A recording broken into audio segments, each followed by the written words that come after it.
এক breaking news ৰূপহীহাটৰ শিঙিমাৰীত ৰাজনৈতিক হিংসা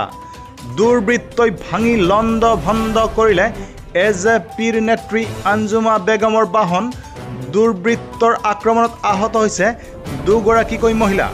গাঁও পঞ্চায়ত গঠনৰ বাবে আহি থকা বাহনত আক্ৰমণ কৰিছে দুৰ্বৃত্তই জিউমাৰী গাঁও পঞ্চায়ত গঠনৰ বাবে শিঙিমাৰী উন্নয়ন খণ্ডত আহি থকা সদস্যসকলৰ বাহনত আক্ৰমণ কৰিছে দুৰ্বৃত্তই আৰু দুৰ্বৃত্তৰ আক্ৰমণত আহত হৈছে দুগৰাকীকৈ মহিলা আৰু ইয়াৰে এগৰাকী এজেপিৰ নেত্ৰী আঞ্জুমা বেগম বুলি জানিব পৰা গৈছে দুৰ্বৃত্তই ভাঙি লণ্ড ভণ্ড কৰা বাহনখনৰ নম্বৰ AS01BA1626 আৰু মজিবুৰ ৰহমান নামৰ ব্যক্তিজনৰ নেতৃত্বতেই দুৰ্বৃত্তই এই আক্ৰমণ কৰাৰ অভিযোগ উঠিছে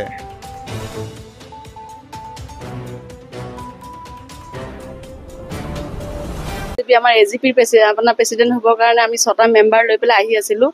আহাৰ অৱস্থাত আমাৰ আগৰ পৰাই আমাৰ মেম্বাৰখিনিক ভাবুকি দি আছিলে যে তেওঁলোকে আহিলে ইয়াৰ পৰা কিডনেপ কৰিব গুলিয়াই হত্যা কৰিব এনেকৈ ভাবুকি দি আছিলে ভাবুকি দিয়াৰ ফলত তেওঁলোকক কৈছে মই যিহেতু সামগ্ৰী সভানেত্ৰী হয় মহিলা 5গৰাকী মেম্বাৰ মই লৈ আহিব লাগিব যিহেতু মই মহিলাৰ সভানেত্ৰী হয়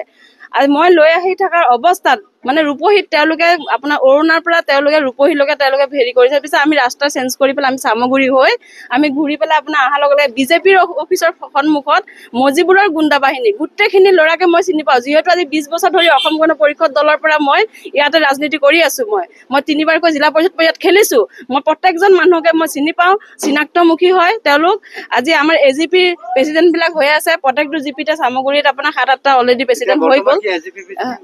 এজিপি বিজেপিৰ মাজতে সংঘাত হৈছে এইটো মজিবুৰে গুণ্ডা বাহিনী আছে আপোনাৰ আৰু আমাৰ জিউমাৰী জিপিত আপোনাৰ যিটো এগেইনষ্ট পাৰ্টি 4জনীয়া যিটো আপোনাৰ কংগ্ৰেছী মানুহ সিহঁতে কিন্তু বিজেপি মানুহ নহয় বিজেপি মানুহ হ'লে আমি এৰি দিলোহেঁতেন কংগ্ৰেছী মানুহক বিজেপিক সজাই পেলাই সিহঁতক প্ৰেচিডেণ্ট বিচাৰিছে মানে আপোনাৰ আৰিফুলে 2 লাখ টকা লৈছে একবাৰ লৈছে 8 লাখ টকা আৰু আপোনাৰ মজিবুৰ ৰহমানে সেই পাৰ্টিৰ পৰা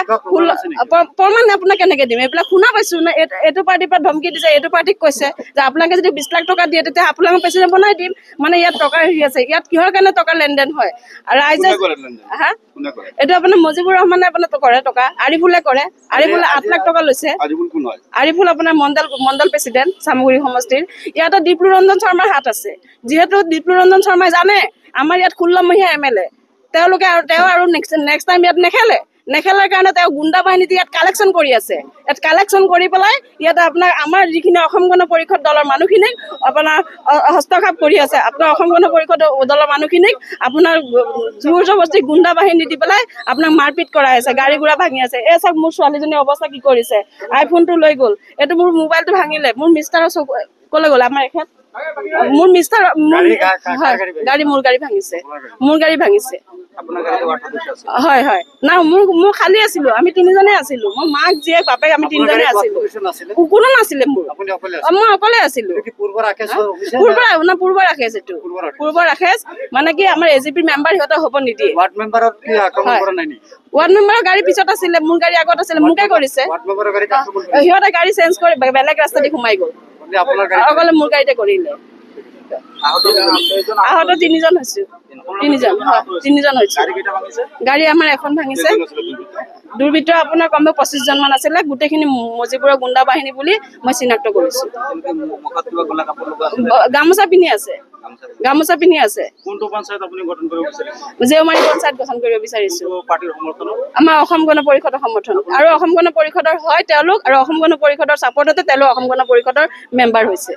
আপুনি বৰ্তমান অসম গণ পৰিষদৰ কোন বিভাগত কাম কৰি আছে মই সভানেত্ৰী হয় সমষ্টি কমিটি কথা আপুনি এতিয়া কৈছে অসম গণ পৰিষদত মানে মেম্বাৰ হিচাপে আমাৰ জিউমাৰী জিপিত 3টা মানে এজিপিৰ ফালৰ পৰা 3টা ৱাৰ্ড মেম্বাৰ দিয়া হৈছে 3টাই ফেল কৰিছে কেনেকে হ'ল না 3টা কেনেকে ফেল কৰিব আমাৰ এজিপিৰ মানুহ হয় ন আমাৰ 6জনে সাপোৰ্ট কৰিছে 6জনে আমাৰ এজিপি সাপোৰ্ট দিছে হয় ওপেন সাপোৰ্ট দিছে ন নিদলীয়া হে ৱাৰ্ড মেম্বাৰ এজিপি মিছে বুলি কথা নাই নহয় কৈছে যে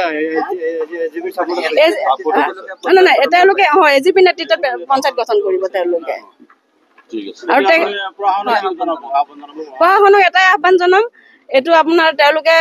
এৰেষ্ট কৰিব লাগে দুৰ্বৃত্তবিলাকক কিহৰ কাৰণে সামগ্ৰী সমষ্টিটো এই গুণ্ডা বাহিনী মজিবুৰৰ গুণ্ডা বাহিনীয়ে আৰিফুলৰ গুণ্ডা বাহিনীয়ে শেষ কৰি দিছে আৰু এনেকুৱা যে বট্টাচাৰ তেওঁলোকে নকৰে এইখিনি মই প্ৰশাসনক আহ্বান জনাইছো নগাঁৱৰ পৰা নিতুল দাসৰ ৰিপৰ্ট নিউজ টাইম 3